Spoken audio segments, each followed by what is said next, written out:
You are listening to This is Oklahoma, hosted by Mike Hearn, telling stories of Oklahomans and those that have made it their home. This podcast is presented by the Oklahoma Hall of Fame, who have been telling Oklahoma's story through its people since 1927. Follow them online at oklahomahof.com, and then definitely follow them on Instagram for all the information that you need, because I'm sure that's where you follow us as well, at oklahomahof. Let's get into today's episode. What's up, guys? Welcome back to another episode of This is Oklahoma. Mike Hearn here, your host, back with another episode down at Bedford's again. They, you know this by now. They take can't even speak. They take really good care of us. If you need a camera or anything like that, or prints, you need to come on down here because they're amazing. My guest today, Justin Lawrence from Oklahoma Shirt Company. Thanks for coming down, mate. Yes, thank you for having me. It's, a lot of people in Oklahoma City, they drive downtown or they drive down Osmonville Alley, they'll see the mural in front of your building, or they know you, or they might even be subscribers and get your monthly t-shirts. So we're going to dive into that whole story. But before we do, good week? How's everything going? Doing all right? Usual stuff? I'm doing all right. It has been a good week. My kids, it's weird. My kids' first day of school was today. Okay. Which is just a whole nother, like my wife, she's a saint, and we've been trying to navigate this whole pandemic everyone else has. And we had our kids at home, and then we did that, and my wife never signed up to be a stay-at-home mom. I can't imagine how hard that would be. Yeah. She works 10 times harder than I do. Mm-hmm. I'm confident of that. And we just realized, with her parents and my parents, once the vaccination started rolling out, we gained a little more confidence that this was going to be okay. And Erin was just like, she saw a window. And so our kids are going on Tuesdays and Thursdays. And so I think Monday they have it's kind of a group learning thing, and then on Tuesdays they're in class, and then on Wednesdays it's kind of homework, then Thursdays in class, and then Fridays is kind of a catch up. So we'll see how that goes. Yeah. But so that started today. I got to play some golf this morning. All right. Which was fantastic, and not real golf. Not golf. Yeah. Disc golf, frisbee golf. It's really competitive, that is, isn't it? It's awesome. Yeah, I know some friends who do it, and they're really into it, and they've got the whole, I didn't know that there was more than one disc for different shots, right? Like there are golf clubs. Yep. I didn't know that. Yep. But yeah, I'm so bad at it. It's embarrassing how bad I am. And I'm also really bad at normal golf on the PlayStation as well, which is weird. Okay. But I can hit normal golf. Well, I'm not too bad at. So that you play okay? Played this morning. Played a new course this morning. Okay. I put together a bit of a street gang of guys. We're called the Wild Boys. Okay. Which there's a whole nother. And really all it is a bunch of dads that still think they're cool. Yeah. And it's our street gang. Okay. And so one of the things we do as a street gang is we play disc golf. Right. And so we started today a tour. And this morning we played Mitch Park, which is in Edmond. And then so there's 12 courses that I've identified in Oklahoma City that we're going to hit over the course of the next 12 weeks. So we have 3 months worth of disc golf booked. Yeah. And we play every Tuesday morning at 7:15. That's bright and early and fresh. That's very fresh. It's the only time we can make it work consistently. Yeah. That's good though. You have it planned out. It's time for you to get away. You get your dad time with the guys, and it's and then you go on. You're done by, I don't know, how long does it take to play disc golf? If we do it right, we should be done by around 9:30 or 10. Okay. Yeah. And then half the guys work for me, so that works. Okay. And then the other half all have generally flexible jobs. They're either working from home or they work late that night, or some are business owners as well. But it works, and if you got to dip out early, you got to dip early. But so we started today. Next Tuesday we will have our T-shirts. So I made T-shirts that have concert, the tour dates on the back of all the. I mean, we're just sick. It's just going all out. I love that. Taking it too far, but having a good time. That's awesome. So obviously the T-shirt thing is a big part of your life. Before we get into that, take me back. Where were you born and raised? Where'd you grow up? Yeah, so I was born in McIntosh. I was not born in McIntosh County. My family lived in McIntosh County, which is Eufaula. Okay. And really, there's even a smaller town outside of Eufaula called Stidham. And so Stidham is like what Mustang is to, you can't call Stidham a suburb, but it's kind of just a small town. Eufaula is the only town that people recognize next to it. Right. So my mom and dad, all my whole family's from Eufaula. My mom and dad graduated from Eufaula High School go Ironheads. And they, my family, my mom's family, the Henrys, my dad's family, the Lawrences, was kind of a, I don't know, I'm not going to call it royal family, but like redneck royal family. Okay. And so they kind of came together and brought our families together. And then I was born in McAllister, which is the first decent hospital closest to Eufaula. Right. And so I was there, and then my mom and dad got a divorce when I was 3, and then my mom was a nurse, still is. So she she stayed down there, but basically took me to Oklahoma City with her. Gotcha. So until I started elementary school, which I would have been 5 or 6, she would work 36 hours on a weekend, Friday, Saturday, Sunday. Yeah. And she would leave me with my nanny, my grandma, and my grandpa, down in Eufaula, and I would stay with them. And then she would come back, and then I would be home with her for 4 or 5 days during the week. And so we did that for a few years until my mom saved up some money. Then she moved to Oklahoma City, took me with her. Then she enrolled me in Mustang. So I went to elementary school in Mustang, then middle school and high school. Go Broncos. Graduated high school from Mustang 2003, went to UCO. Knew that thought I was going to be a youth pastor. Okay. But realized that music was what was going to be the gig for me. So then I started out as a art major or graphic design major and did UCO's art program. Essentially failed out of the art program. Okay. I can't draw with my hands. And so I'm 36 now. Yeah. And I've started over the past 2 months, I've just decided I'm going to learn how to draw. Yeah. Dang it. Paper and a pencil, and then how to do it right. iPad. Okay, yeah. Because it's a lot more fun, and but it's casual, it's like just trying to do something new, a hobby. Yeah. And so I couldn't draw. And so then I essentially I had a teacher that said, okay, for this project, I'm going to assign 4 A's, 6 B's, 6 C's, 4 D's, and 2 F's. Locked in. Yeah. And so depending on how y'all do your projects, those are the grades you're going to get. So my roommate, who played disc golf with me this morning, he and I were working together, and he did his project, which it was a cow skull, and you had, all it was practicing 3D drawing. And so he drew it, and it took him 2.5 hours. And he didn't even try. He just sat down and procrastinated. I literally spent the better part of 20 hours on this project, and I gave it everything that I had, and I got an F. Yeah. And that doesn't seem very fair. Right. Doesn't seem very motivating. I hate the fact you stumbled into this and you've just done it because you're very good at it naturally. And I appreciate it though. Yeah. I didn't then, but. Anyways, but then I got angsty and frustrated, and I was like, I don't need a degree to do graphic design. Your portfolio will speak for itself, and all of those things. And so am I being too loud? I get animated. No, you're good. Okay. So I decided to change my major. So I changed my major to communications. Okay. And then got a communications degree from UCO, focused on mass communications. Actually spent some time here, doing videography and photography. So at that point, I really kind of started my first business. Okay. I was a wedding DJ. Nice. So I worked at Guitar Center. Yeah. And I had access to all this gear. And I thought okay, and I worked in the church, and I was a musician, and so I knew how to, be in front of a group of people. Right.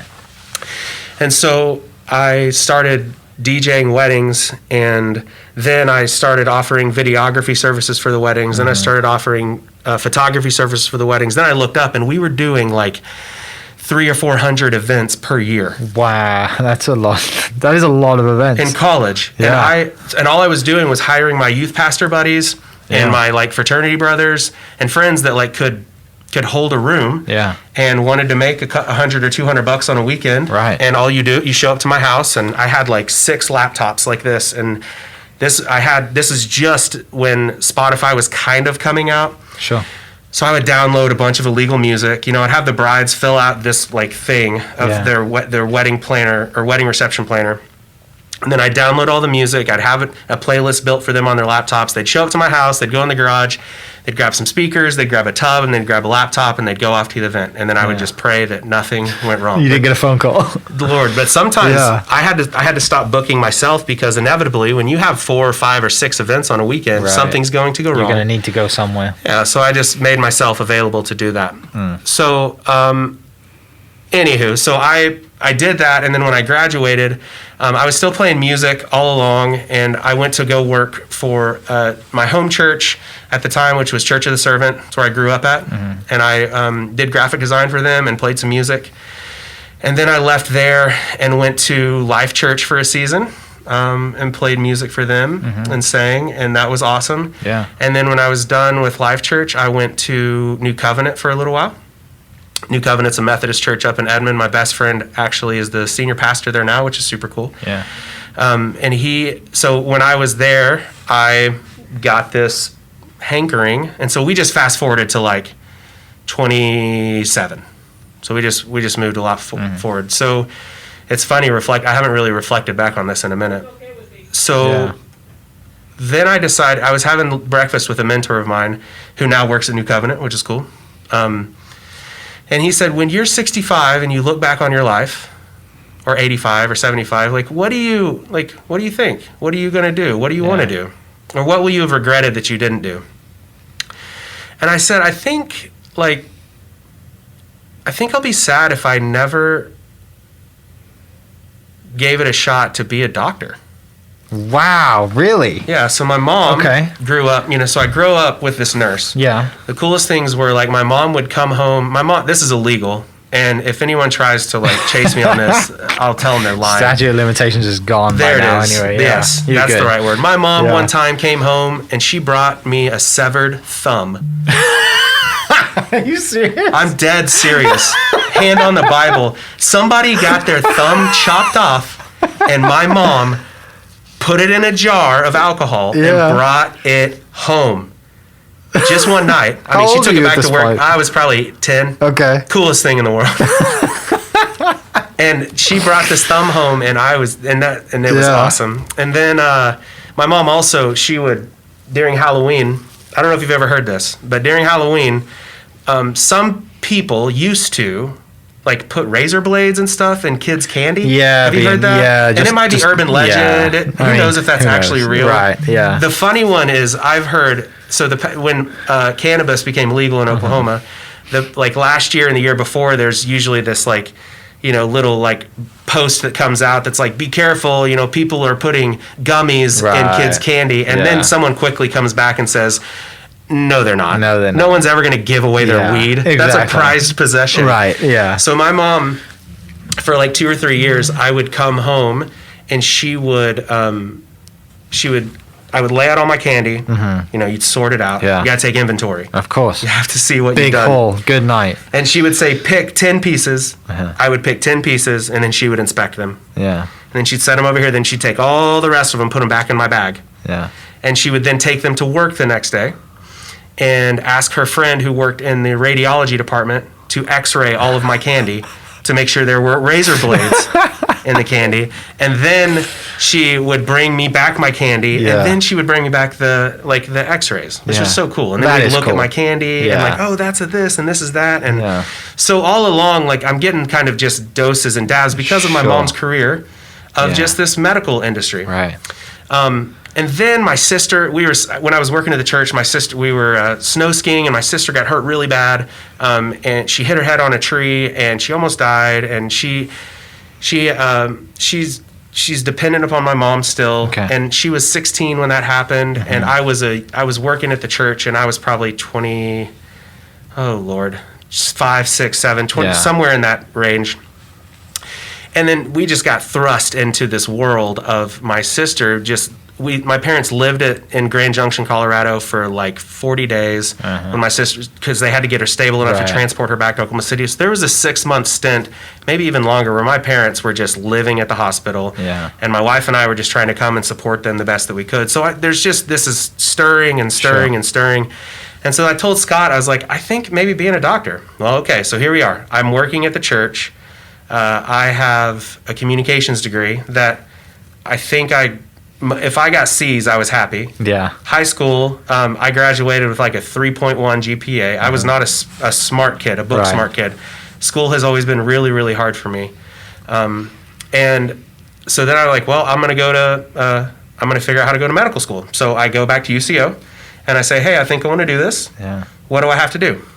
And so then I got like kicked out of almost shooed out of the office by the advisor. They laugh at you? Yeah, because like I also came in, I'm covered in tattoos. Right. I'm wearing a tank top. Yeah. I've got shorts on.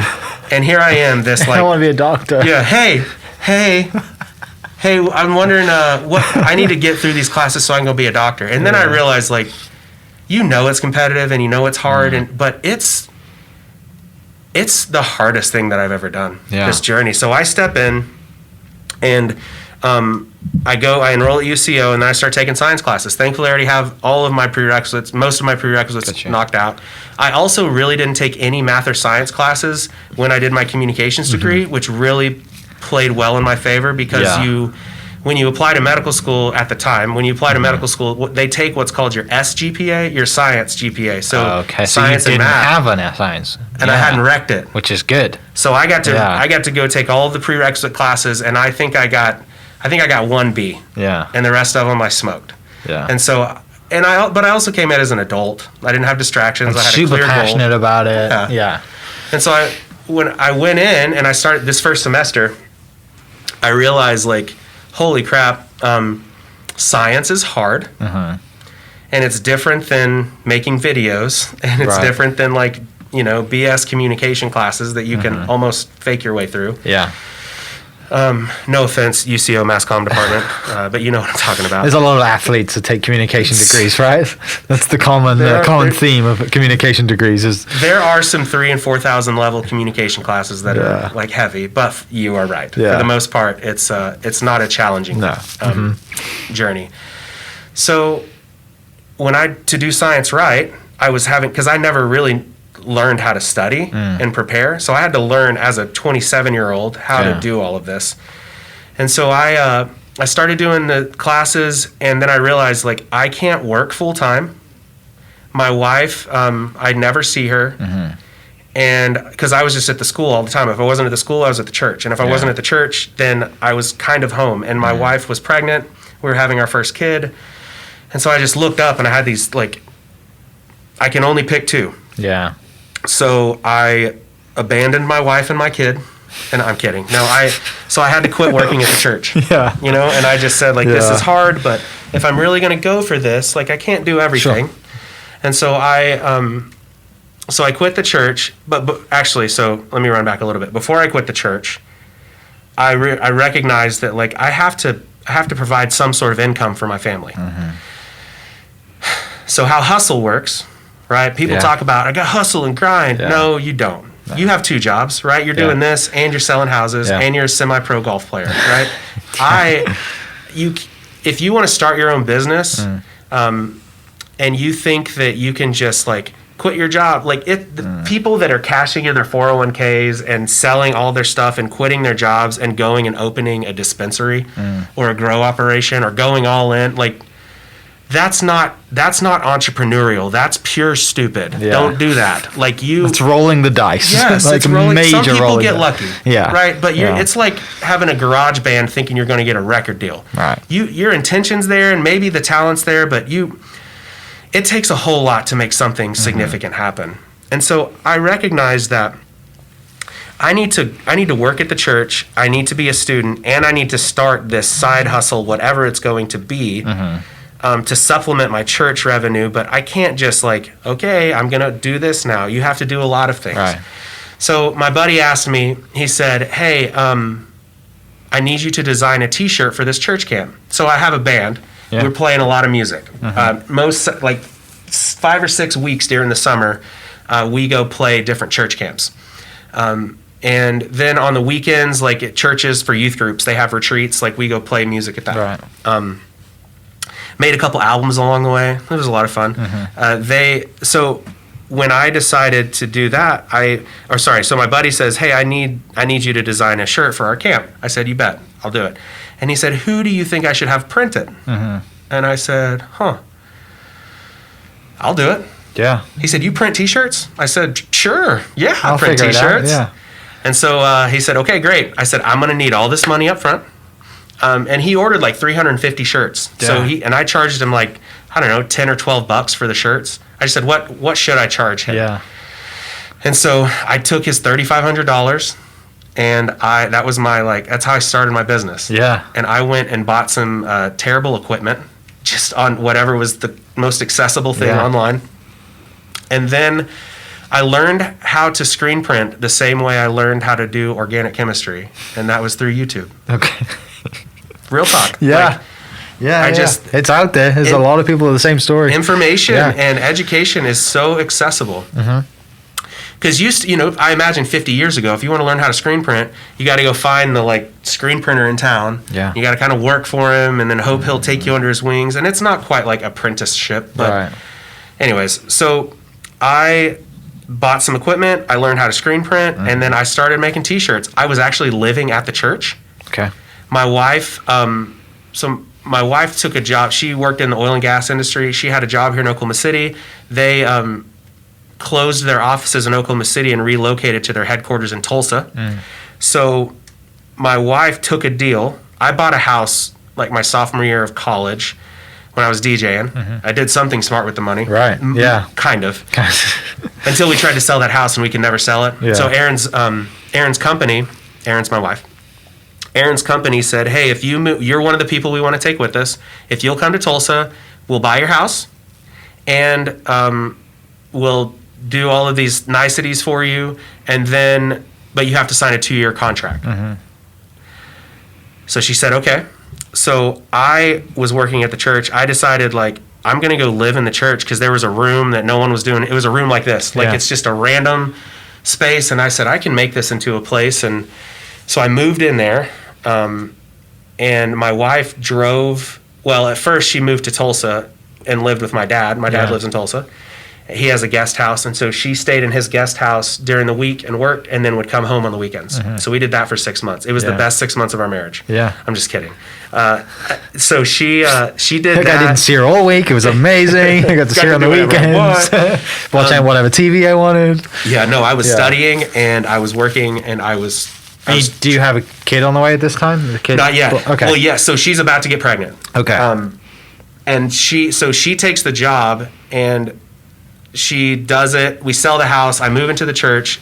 Then hop in. I start the screen printing business while I'm living in the church. So I'm having equipment shipped to the church. Yeah. And I'm trying to intercept it so that people aren't just what is this box? Why did 50 boxes of shirts just show up? Yeah. And it was super inconvenient because I'd carry all this stuff and I would go upstairs. It was not set up for production at all. So then my wife decides that hey, it's probably better for her to us be together. Right.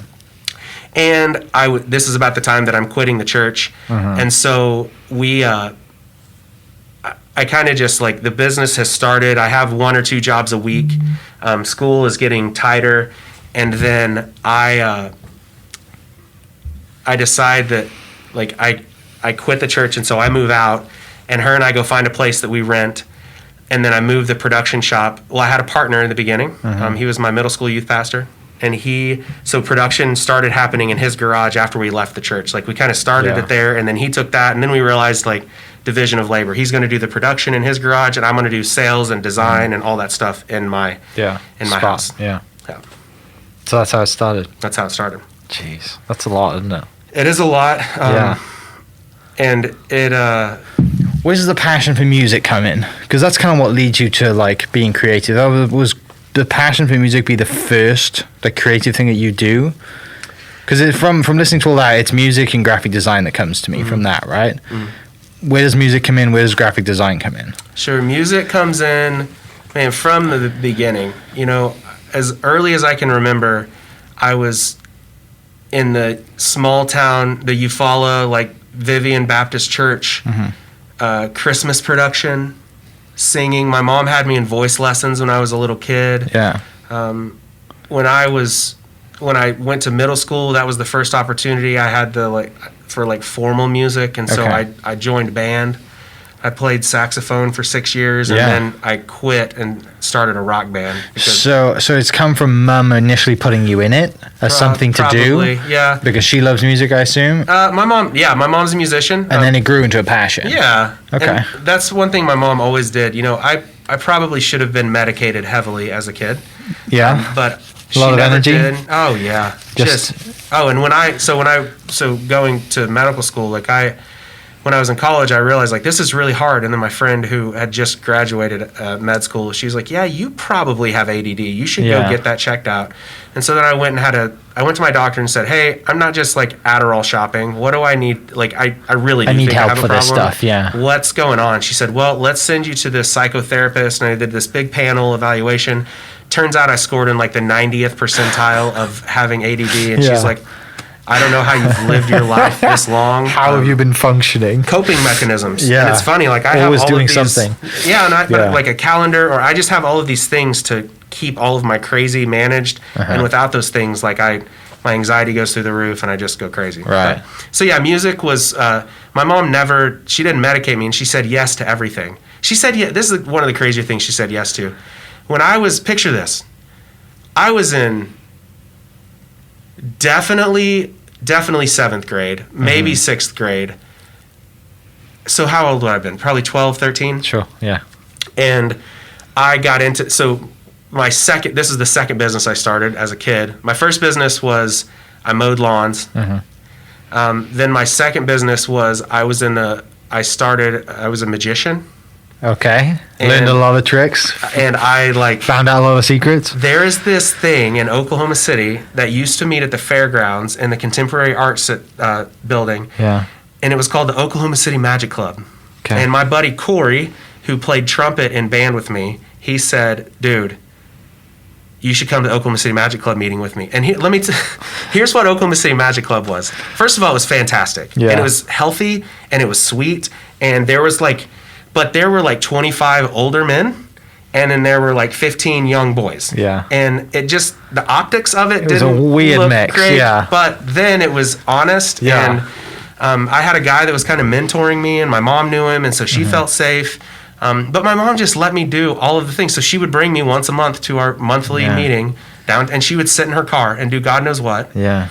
And then she would wait for 2 hours for me to do my thing, and then your mom sounds like a real hero. my mom is a saint. Like a real hero. Patron Just from saint everything that Lisa. you've told me, obviously, mom and dad break up but get divorced at a young age, and she goes on her own and traveling back and forth from the city and working and saving up. I mean, and I'm sure there's so much more as well that she's done, and stuff that maybe you didn't even know about growing up as a young age. But that's special to have that, and have a mum that's fighting for you, and I'm sure she constantly is as well. That's special. So mum puts you in music, you love music, you get to magic and a bunch of other stuff too. You have ADD but you don't know it. And then I'm sure that explains a lot when you look back on your life and getting into different things. Yep. So you're at medical school. You have a partner in the t-shirt company. You're now doing graphic design. Does the graphic design and video stuff that you're doing for the wedding come from YouTube as well, or just I like to create and stuff? Where does that come in? It just came easy. I have a knack for figuring things out. Okay. I don't I appreciate guidance, but I don't like being formally taught how to do something. Sure. So even with I got lucky in the communications program because I worked at Guitar Center, and then I went to work for Apple. And when I worked for Apple, I got to go to California for 90 days or 30 days, 30 or 90 days, not 30 days. And I went through because my job title that they hired me for was creative genius. Yeah. It did wonders for my ego. And so waltzing into Apple every day. Hey guys, creative genius. Here's here. my business card. Gosh. Yeah. So I went out there, and that's where I appreciated Apple computers. It was before they were cool. And so when I went to UCO doing the communications program, everybody was PC and Avid, and here I come in with my Apple, and I have all of these new tools. And truthfully, what I was doing wasn't really groundbreaking. It just looked different new and enough. Shiny, yeah. And my the transitions and the load ins and the load out, all of the things. Plus, I had an eye. I'd been making videos with my youth pastor, John, my other best friend, and he best man at my wedding, one of the best men I've ever known. all throughout middle school and high school, he and I were really close, and we made a lot of videos together. Yeah. That was how we did youth ministry. Like, you would come up with some games, you'd make a funny video, you'd play some music, and then you'd talk about. Then he would get up and talk. Like, I never spoke or preached, but I was involved in the music, I was involved in the games, I was involved in the videos, and kind of the behind the scenes to make things work. And then John would give a message, and I've never tied those things together, but there's a lot of correlation between how he stepped in he's 10 years older than me. So as this big brother, mentor, fatherly figure, checks all the boxes.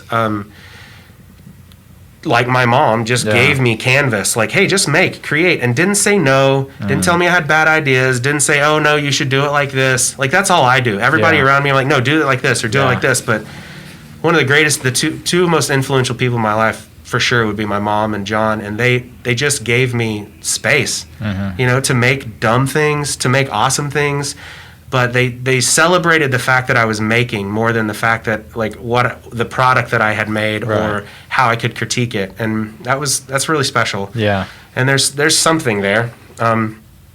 So that's what.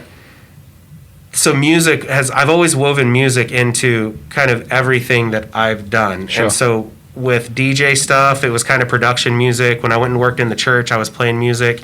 Even now, like, I have a successful business, and I'm writing an album this year. Yeah. And we've got a cover band, like a country band and a '90s cover band that pre-pandemic we play a couple times a month. Yeah. And all it is, it's kind of like Wild Boy stuff. It's my buddies that all have real jobs, but it's what we can do to stay together and to keep having fun. That's music. the thing. You get together to have fun, and you make a little bit of money on the way, That's right. which is great. But the main goal and the passion that keeps you coming back is you actually like to hang out with each other, and you get to jam and play for music and see other people's smiling faces when people come to see you or whatever. That's right. Yeah. So that first order paved the way, figured everything out, opened up, got those 350 or so T-shirts out.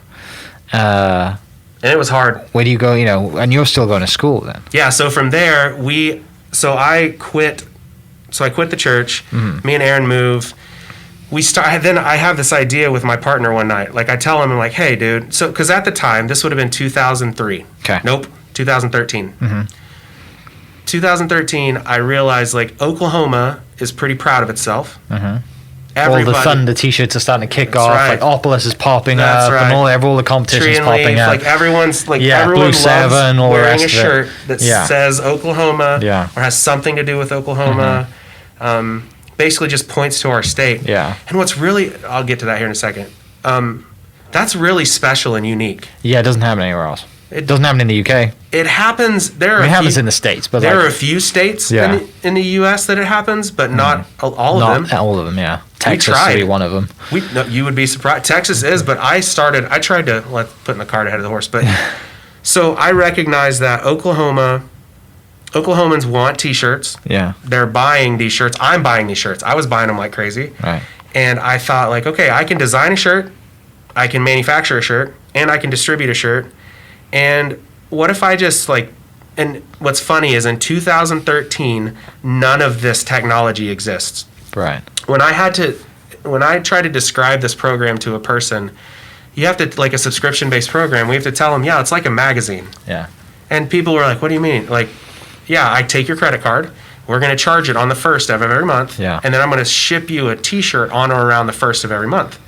Wait, what? I can get a T-shirt and it's like $10?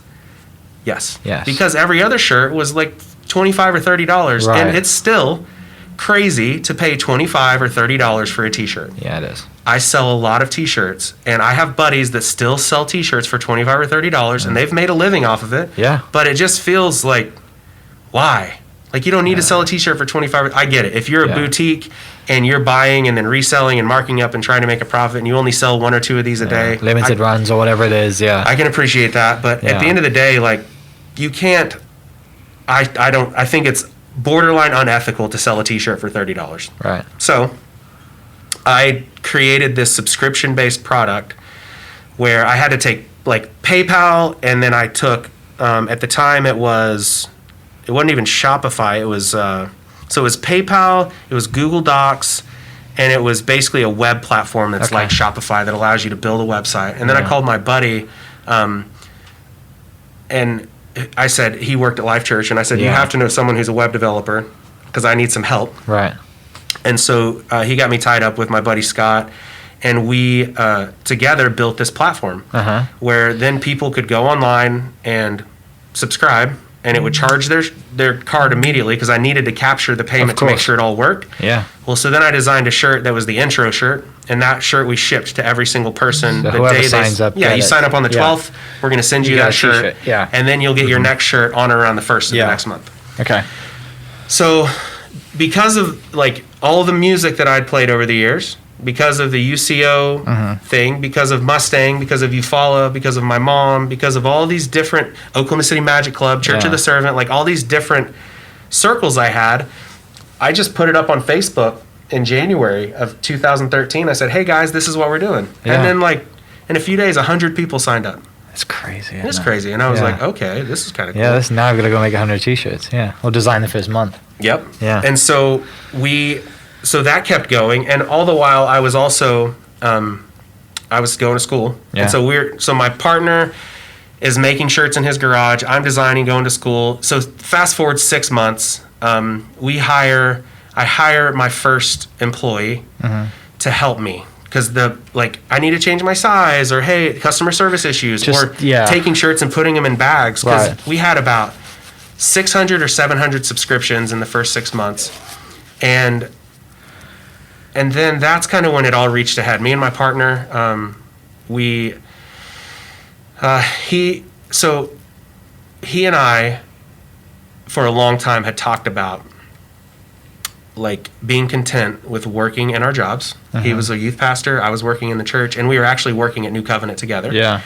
And we had talked about like rent houses, like what can we do to generate an extra $1,500 to $2,000 a month for each of us? Yeah. And that be set. Wouldn't that be the life? Yeah. We would be set. Right. We tried real estate. We even came up with this harebrained like blackjack scheme that we thought at the casino, like if you do these sequence of plays and these sequences of betting, and we like tested it, like we were against each other, like I had house money, he had real money, and we didn't work out. Well, it did, but then we turned out that it's called the Martingale. Okay. And it's an actual like betting strategy. We just happened to like think of a strategy that that's someone already else been had already think of, but that was validating in and of itself. Oh, of course, you know? yeah.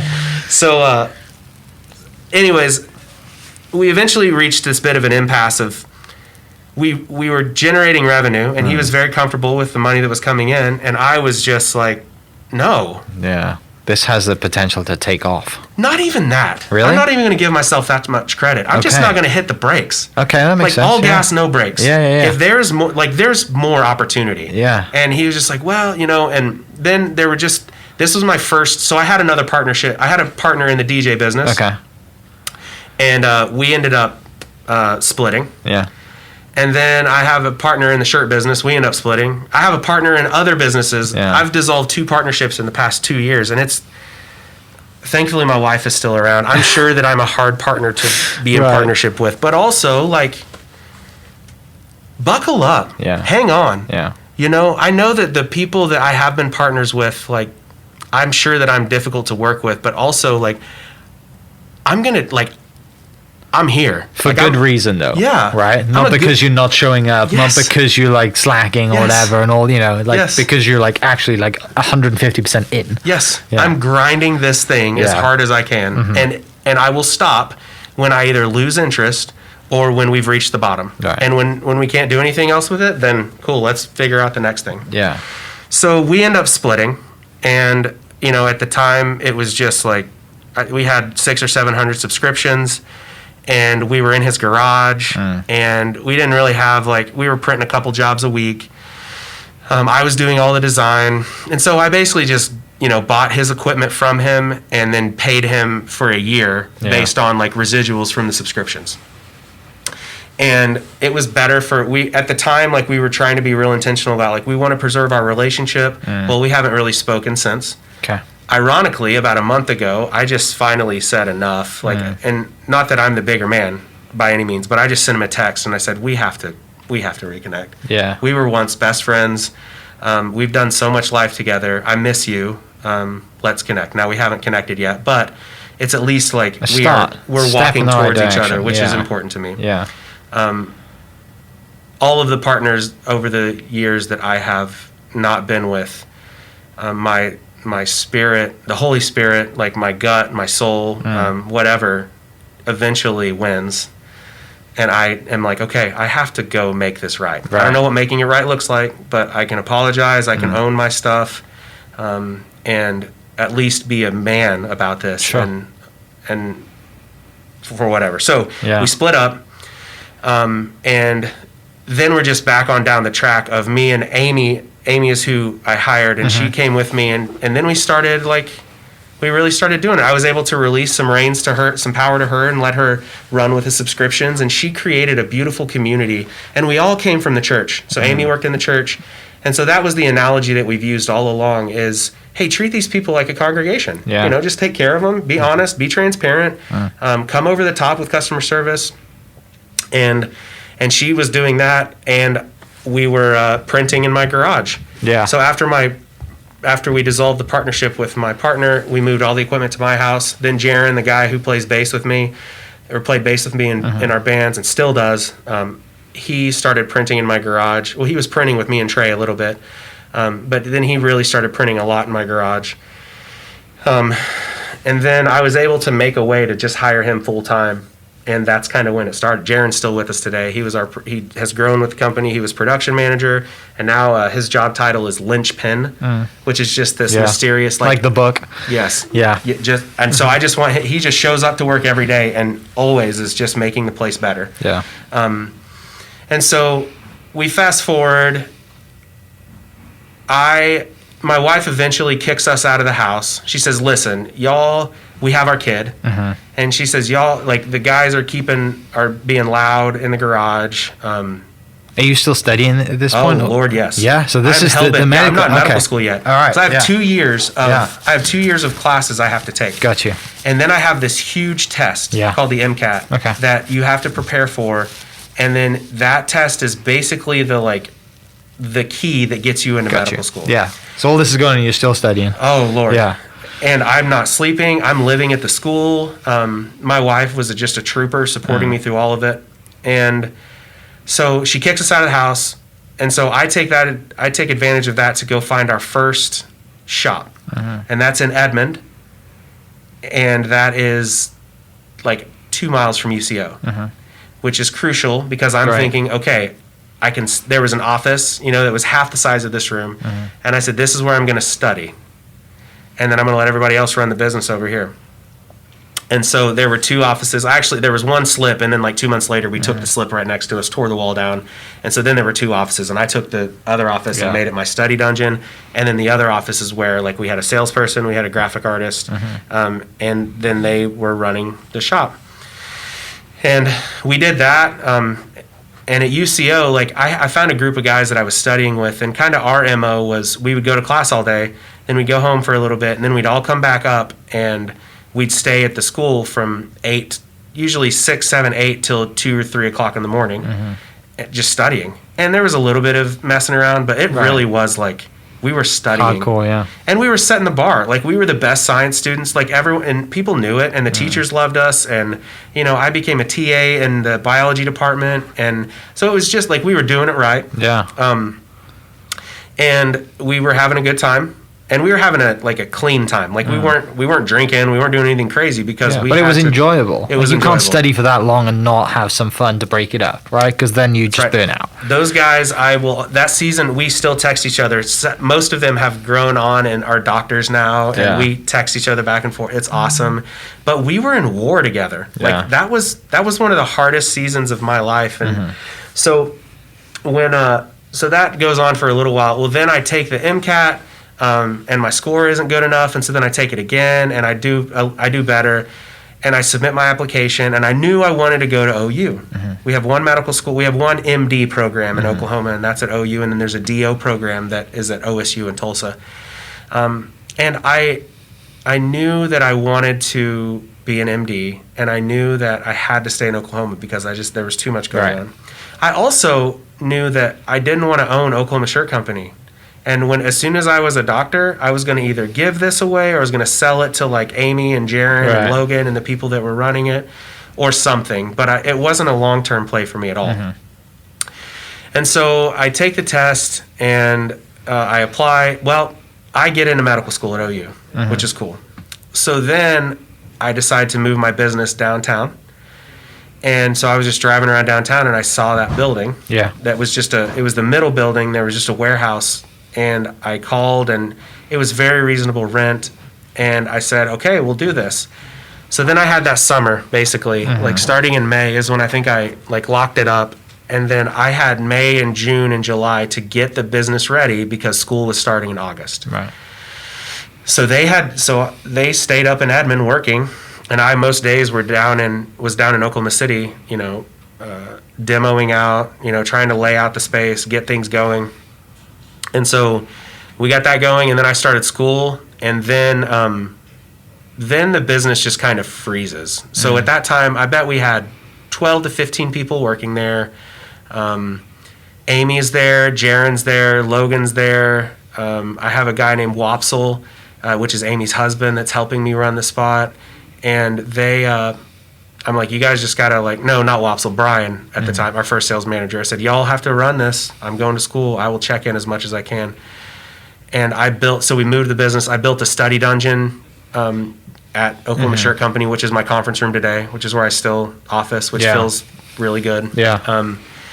And so we get after it. And I go to school, and it's hard. And then my wife it also happens that, in the middle of the year, we're having our second kid. So then I find myself in this situation again that I've been once before. So I have a full-time job at Oklahoma Shirt Company. Yeah. I have my wife who's had a kid. I have school. And I have medical school. Yeah. So I divorced Which is hard my enough wife. if you didn't have a job. Yes. And then medical school, yeah. Yes. Kick the wife out. Told the kids divorced my wife, put the kids up for adoption. No, I said, crap, this doesn't work. I can't do 3 big things. Yeah. And so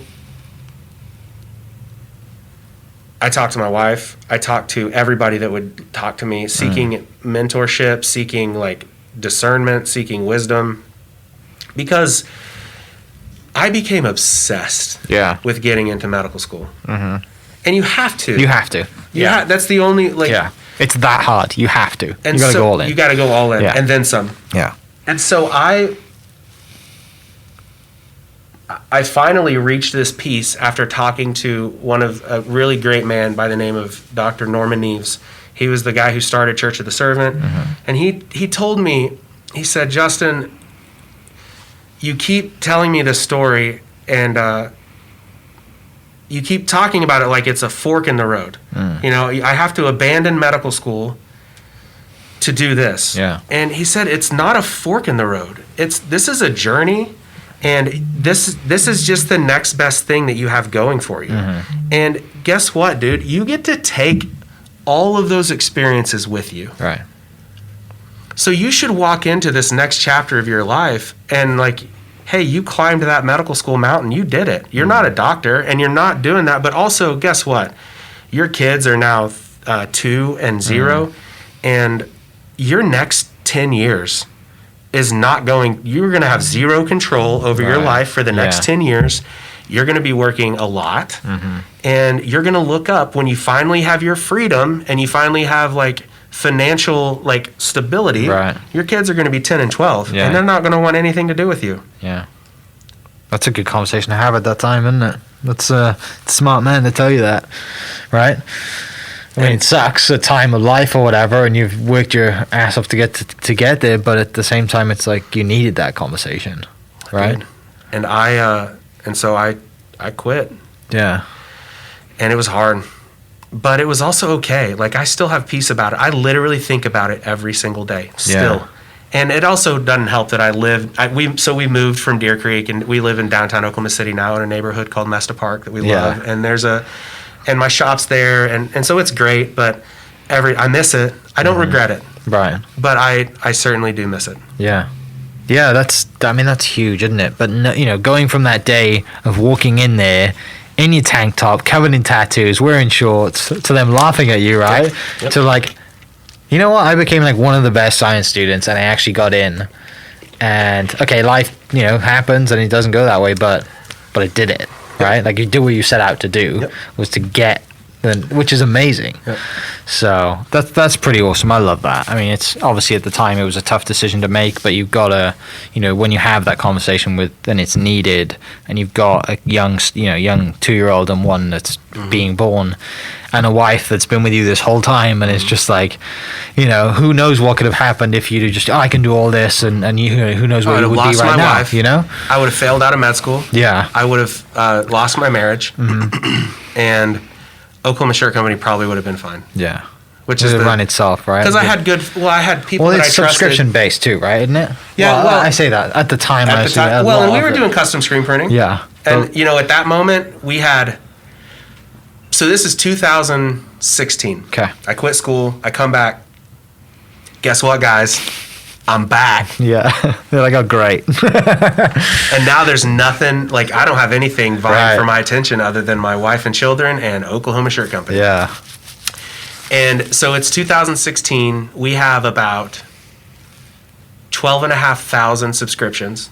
Wow. Yeah, and when you do That's that and you amazing. multiply that by $13, and that happens on the 1st of every month, right? It's like, whoa. Yeah.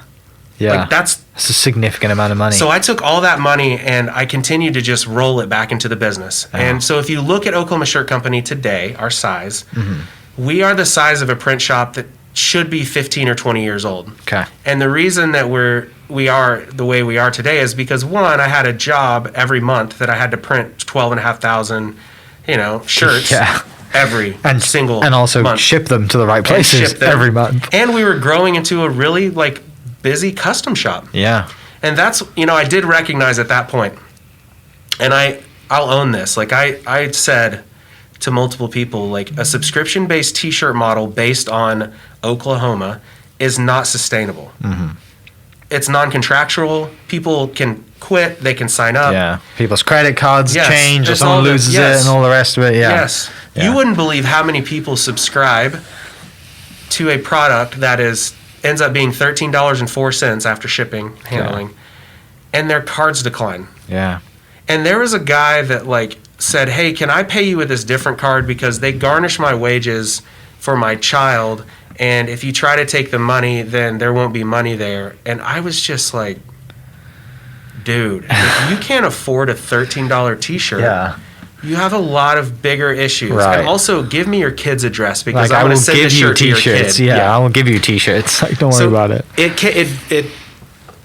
It grew, and I took all the money and grew this shop into what it was because as Amy was doing such a good job with building all these every person we were sending a shirt to loved us. Yeah. And so then the challenge was, okay, we need to educate all of these people that we also offer custom screen printing. Right. Because I believe that once or twice a year, every single person has the opportunity to directly buy custom T-shirts, for my band or for my church or for my school. Bachelor parties or birthdays, whatever it is. Yeah. Or or 1 or 2 times a year, they have the opportunity to influence somebody. Hey, I'm looking to get some T-shirts. Do you know who I should get? And so the pastor that I worked for at New Covenant, his name was Adrian Cole. I love that man. He said during one of our staff meetings, he was talking about churches. And at the time, and still, New Covenant isn't one of the greatest church. If you were the greatest churches in Edmond, no. When people think about churches, they think about Life Church, or they think about Crossings, or they think about Heritage Hills, in the Edmond area. Yeah. And so what he said is, we're never going to be number one, and we don't need to be number one, but we need to be number 3. And so he planted the seed in my brain that really landed well. And he's like, whenever people think of churches, we need to be in their top 3. And so that's what I realized, with custom screen printing, and that people have the opportunity 1 or 2 times a year to influence or directly buy. We need to be in the top 3 screen printers in Oklahoma. Yeah. Whatever that means. And so at the time, the most known screen printer was a company called USA Screen Printing, and they are not around anymore. And their owner, it's fascinating, and I wish I could have time to sit down with Chris and talk to him about it. I've met him a few times, but he had another opportunity for him that he wanted to do, and that was open Brickopolis, which is downtown. Yeah. But before that, he kind of, and again, I'm not throwing shade, but it appears as if, and the words that I've heard, he just kind of checked out. And a screen printing business is a terrible, terrible, terrible business to check out of, because everything that you make is custom. Everything that we make, we have to go to a person who doesn't know how to make t-shirts, like you. Hey, Mike, you want to make t-shirts? Okay. And so you have this idea or this dream or this look in your head, and you're not an artist. You don't know how any of this works. You don't know how complicated it actually is to make a t-shirt. Right.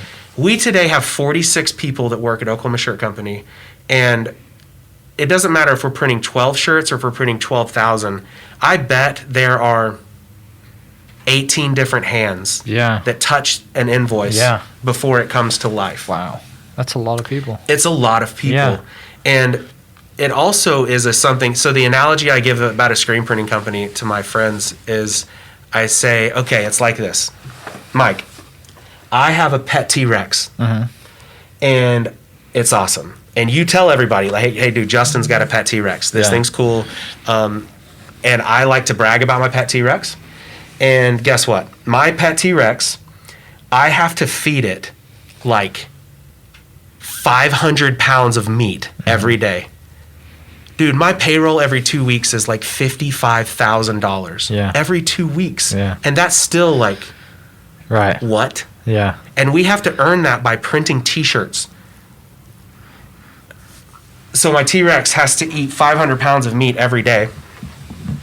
Also, when you leave, I have about 320 pounds of T-Rex shit that I have to clean up. Yes. Yeah.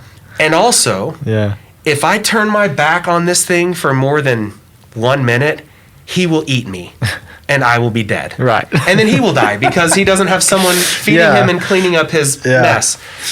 So what you're saying is it's a lot harder than medical school. No. What I'm saying is if you're going to have a business that's going to grow and be relevant, and it doesn't have to be me, you have to have people that are all in, that are checked in, that are giving it their best and are giving it the attention that it needs. Fully engaged. Yeah, fully engaged. Yeah. And so, like, that was, I get the sense that he kind of checked out a little bit of his business. And they were printing for the Thunder. They were everything that me and Trey used to talk about in the garage. Like, that's what we want to get to. We have one manual press and this like halfway decent dryer.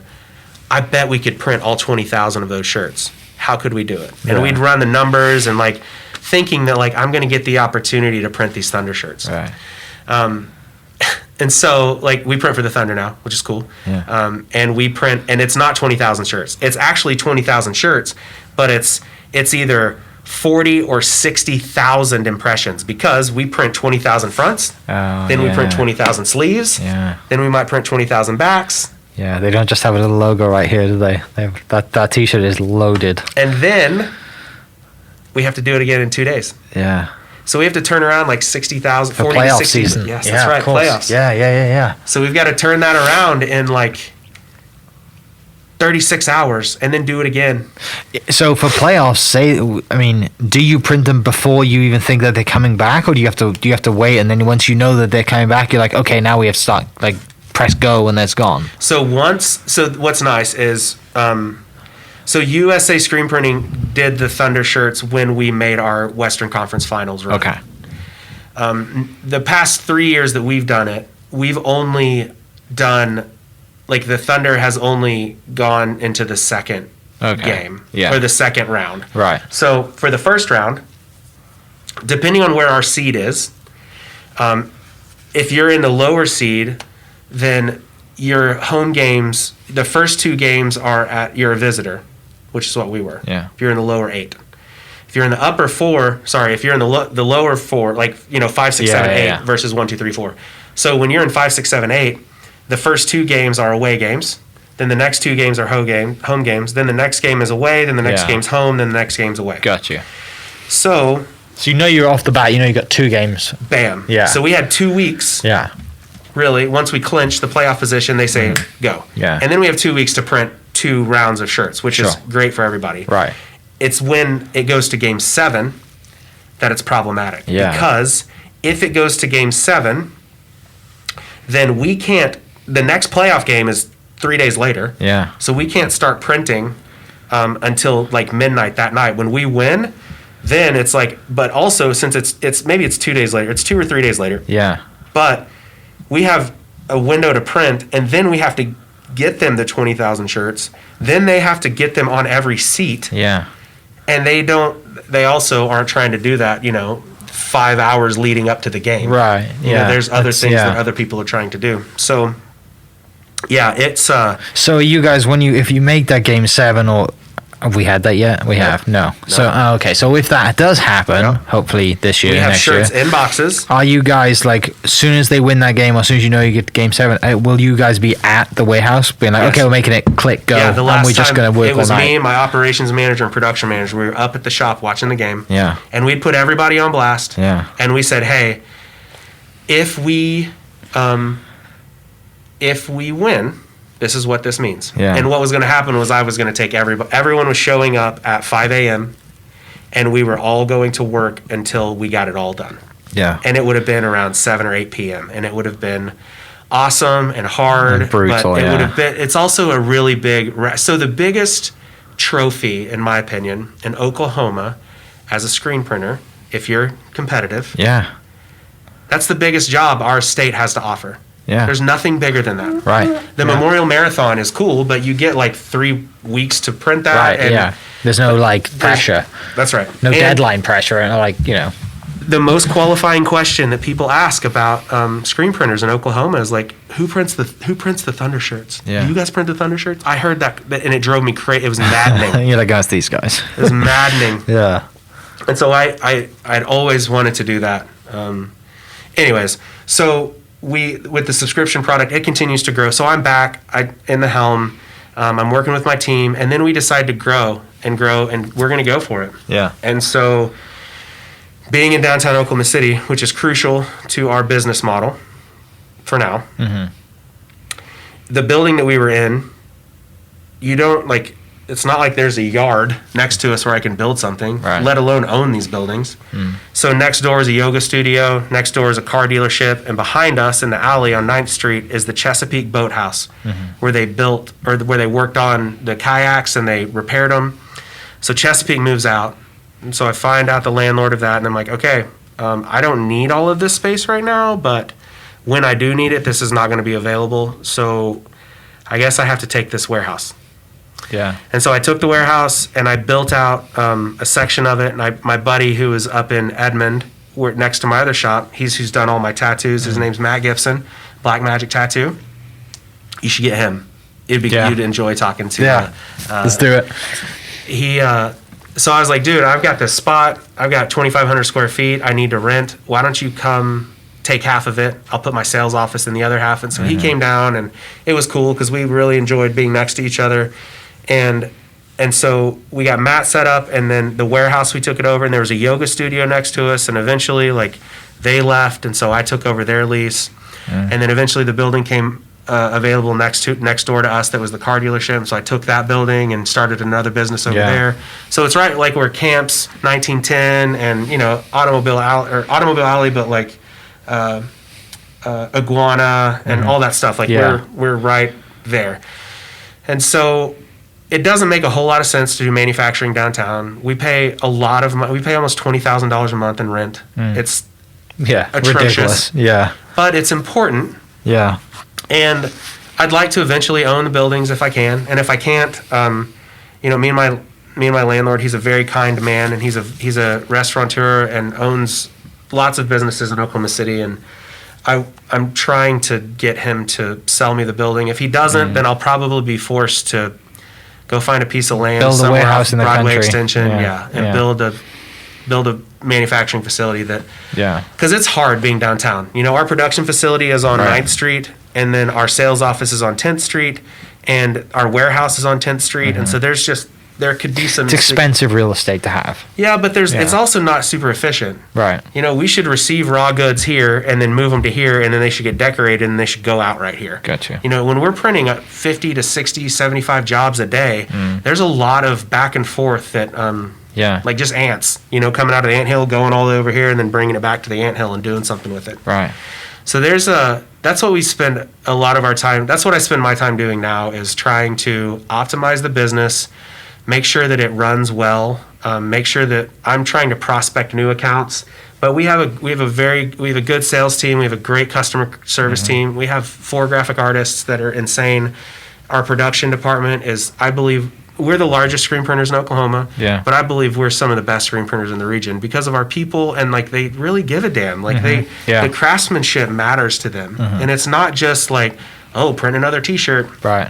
I tell them every opportunity I get that, you know, this T-shirt that you're making, like I know you just made 500 of these things, but each one of these shirts is going on a human. Yeah.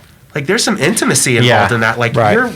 you might have just made someone's next, like this is my favorite T-shirt. Yeah. And so like take pride in it, because they're gonna wear this art that you've made, and this could be someone's like band, this could be someone's church, this could be someone like they're a nonprofit or they're fundraising. Like there's so much significance that goes into a T-shirt that we often lose sight of.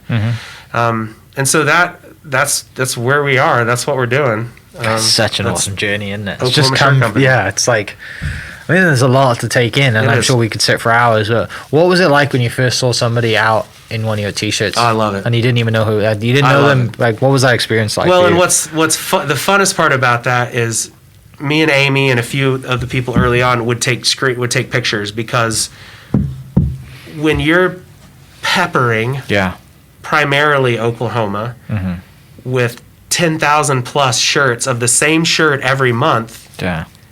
you know, people get their new shirt, and it starts in school teachers were like the first, like, you know, acolytes. Like you would get it. All it took was a 3rd grade teacher in like Altus would sign up, and then next month her best friend teacher would get it, and then Yeah. the next month all of the 3rd You grade see the teachers would be spider subscribed. web. Yeah, it's the virulence of like so cool that to see the Oklahoma stats shirt on was that. cool. Yeah. And so, yeah, you'd be walking around at the state fair, you'd be walking around at Walmart, and you'd see someone wearing one of the shirts, and just like, dang. And then the probability of running into a shirt exponentially went up each Of month, course, because yeah. we sent 10,000 out this month, and then we sent another 10,000 out this month to the same people. So now Yeah. when you pick your wardrobe, you know, that's why most people quit. No one quits because they say it's too expensive or I've Yeah. run out of money. They're like, okay, I've got 26 of your shirts in my closet, And it's so good, I don't want to give them away. and I can't do this anymore. So can Yeah. we put it on pause? And then FOMO kicks in. Yeah. And people You are know, like, they oh, got one crap. shirt out, and Yeah. you're like, oh, I want Like, that I want one. that one. Yeah. So it's so the crystal ball moment was right. You know, today we only have, so it peaked at like 14,500 subscriptions in 2017. Which is mad, isn't Mad. it? Like, I don't when know. you go back to that, oh, I have an idea, I'll do those shirts for you. I have no idea how to do it, but I can do it, I'll figure it out. You ever think that it'd be at 14,000 and you'd have 47 employees and paying $5,000 every 2 weeks? Yeah. That's nuts, isn't it? So now there's about 5,000. Yeah. You know, people like subscription. There's a subscription for everything. And obviously more competition has come out, and you know, everyone can make T-shirts now. Like actually, a friend of mine opened up one 2 months ago in Edmond. But Well, if he needs help, yeah, it's connect me. I love.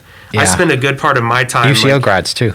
Oh, I love that. Yeah, me and musicians actually, DJs. There's a Yeah. I travel a lot and like speak and am involved in the print industry from education and like helping, and so Yeah.